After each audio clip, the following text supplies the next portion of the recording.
আসসালামু আলাইকুম। সংবাদে আপনাদের সবাইকে স্বাগত। সংবাদ শিরোনাম।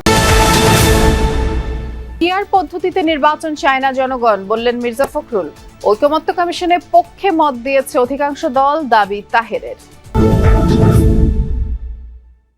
নির্বাচন থেকে সরে দাঁড়ালেন তামিম ইকবাল, বললেন বিসিবির ভোট ইতিহাসের কালো অধ্যায়। দুর্গাপূজার মহানবমীতে মহাস্নান ও ষোড়শ উপাচারে পূজা, মণ্ডপে মণ্ডপে দেবীর বিদায়ের সুর।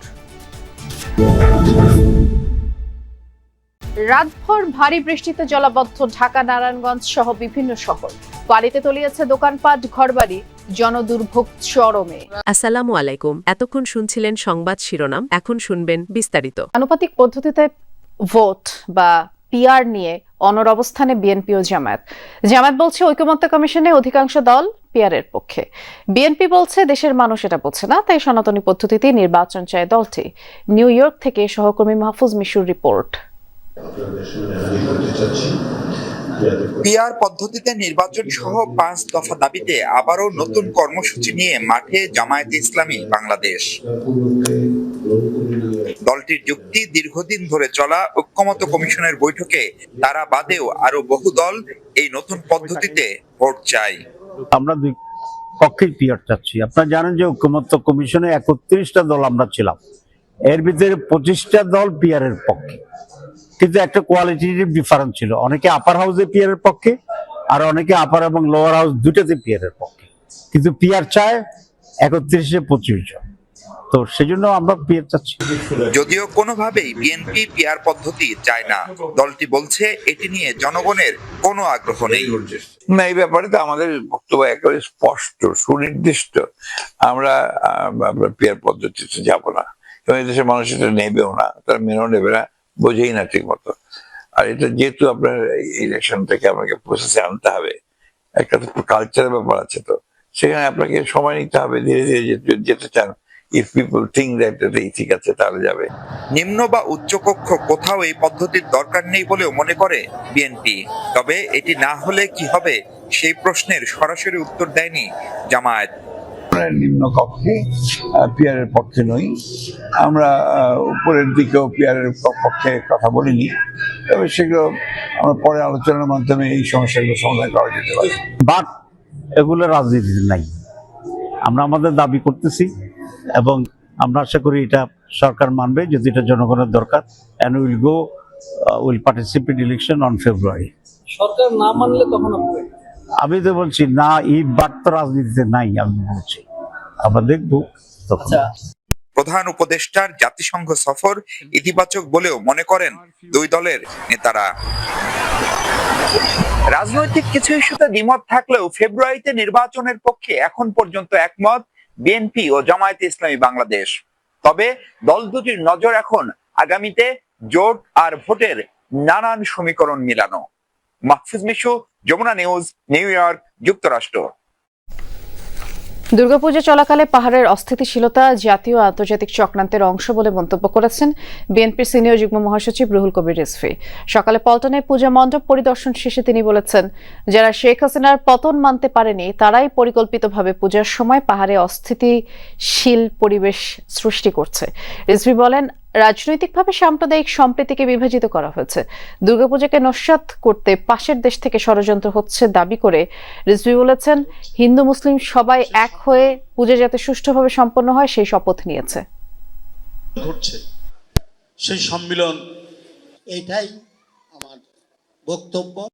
বাংলাদেশকে অস্থিতিশীল করার একটা জাতীয় আন্তর্জাতিক চক্রান্ত, যারা শেখ হাসিনার পতনকে মেনে নিতে পারেনি তারাই এই চক্রান্ত করে যাচ্ছে যে এই দুর্গাপূজার সময় এমন কিছু ঘটনা ঘটাতে হবে যাতে বাংলাদেশের ভাবমূর্তি নষ্ট হয় বিদেশে।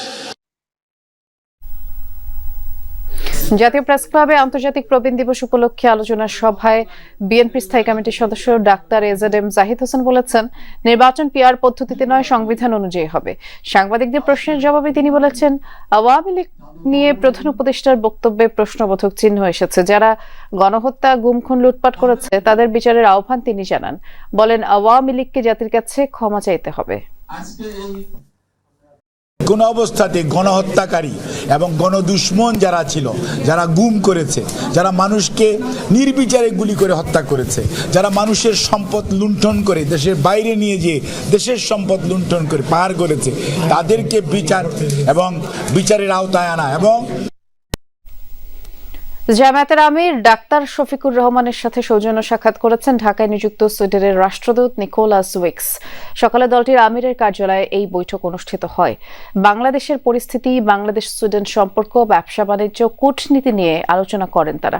উভয় পক্ষই ভবিষ্যতে দুই দেশের অর্থনৈতিক উন্নয়নমূলক সম্পর্ক আরও জোরদারের আশা প্রকাশ করেন। বৈঠকে সুইডেন দূতাবাসের বাণিজ্য, রাজনীতি এবং যোগাযোগ বিভাগের প্রধান ওলে লুন্ডিনো উপস্থিত ছিলেন। জামায়াতের সেক্রেটারি জেনারেল অধ্যাপক মিয়া গোলাম পরোয়ার ও মিডিয়া বিভাগের প্রধান এহসানুল মাহবুব জুবায়ের সহ দলটির কেন্দ্রীয় নেতারাও বৈঠকে ছিলেন। আসন্ন বিসিবি নির্বাচন থেকে প্রার্থিতা প্রত্যাহার করে নিয়েছেন জাতীয় দলের সাবেক অধিনায়ক তামিম ইকবাল। মোট 15 জন প্রার্থী প্রত্যাহার করে নিয়েছেন মনোনয়নপত্র। বুধবার মনোনয়নপত্র নিয়ে যে নাটকীয়তার গুঞ্জন ছিল, শেষ পর্যন্ত তাই সত্যি হলো। বোর্ডে সকাল সকাল তামিম ইকবাল উপস্থিত হন, তার সাথে ছিলেন আরেক প্রার্থী ইসরাফিল খসরু। মনোনয়ন প্রত্যাহারের শেষ সময় ছিল দুপুর 12টা পর্যন্ত। দুপুর 2টায় চূড়ান্ত তালিকা প্রকাশ করা হবে।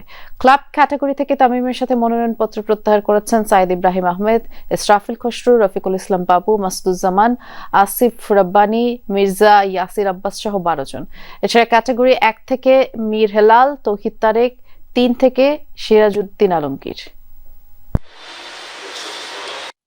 যখন যেমন মনে হচ্ছে, যখন যা মনে হচ্ছে তখন তা করা হচ্ছে, এটা আসলে ইলেকশন না। এটা ইলেকশন না, আর ক্রিকেটের সাথে এই জিনিসটা কোনো দিক থেকেই মানায় না। আপনারা আই এম শিওর যখন ইসি তালিকা দিবে যে আজকে কারা কারা উইথড্র করেছেন, তাদের নামগুলো আপনারা দেখলেই বুঝতে পারবেন যে তারা সবাই তাদের জায়গা থেকে হেভিওয়েট, তাদের ভোট ব্যাংকও ইটস ভেরি স্ট্রং। এটা হলো আমাদের একটা ওয়ে অফ প্রোটেস্ট, যে এখান থেকে এসে যে এই নোংরামির পার্ট আমরা থাকতে পারবো না। এখানে আরো অনেকেই আজকে উইথড্র করতেন, তাদেরকে বিভিন্নভাবে বিভিন্ন ওয়েতে বোঝানো হয়েছে বা চাপ সৃষ্টি করা হয়েছে, তাদেরকে করে সামাও থামানো হয়েছে। আনন্দ আর বিষাদের মিশেল মহানবমীতে ষোড়শ উপাচারে দেবী সিদ্ধিদাত্রীর আরাধনায় মুক্তির পথ খোঁজেন ভক্তরা।